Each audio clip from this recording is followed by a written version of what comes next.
Thank you, Chief, and thank you for the opportunity to address you.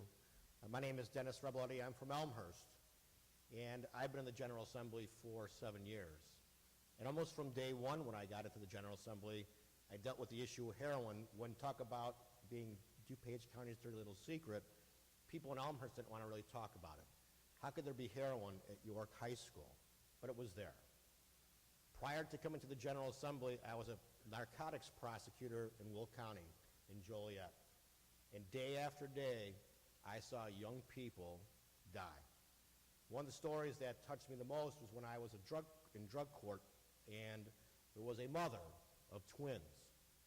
And she went through drug court. She was probably about 19 or 20 years old, and she successfully completed it. And we were all very happy for her. She was going to get back up on her feet, and then she relapsed. And I hadn't heard much about it, and I called some friends down there recently to see what had happened. She relapsed, and she died, leaving those twins without a mother, and the father was no longer in the picture. And what we learned is that heroin has changed so much over the years that now it's so pure, and I know that State Attorney Berlin and the coroner will talk about it, that it used to be you could only inject it with a needle, and who would try that? Most of us don't like needles. We're scared of needles. Who wants to go get a flu shot, let alone inject yourself with heroin? Now it's so pure you can snort it, and you know that. And only you'll have to try it one time for you to be hooked. It's about 95% pure. And it strikes people of all ages. I've seen people in their 60s that they try to function on heroin. People tell you can function on heroin, but you can't. You can't hold a job. You can't go to school. And what I have seen happen is that it's an individual disease, but it's also a family disease.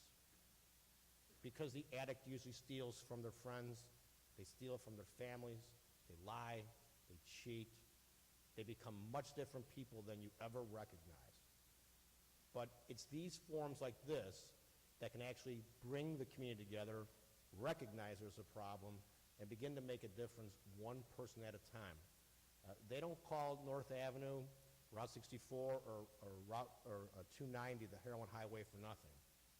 We used to have people from Will County drive all the way from Shanahan, almost in Grundy County, 3 times a day to the United Center to buy heroin. That's about 65 miles each way. So I've worked on some legislation to increase penalties on people who deliver heroin. I've prosecuted drug-induced homicides because all it takes is one hit of heroin with fentanyl and you're dead. It's very unfortunate, but it's these types of town hall forums that actually bring things to light. And I think, as Representative Belloc said, we always learn things, but by all working together, I think we can go a long way in combating the problem. So thank you for the opportunity to speak.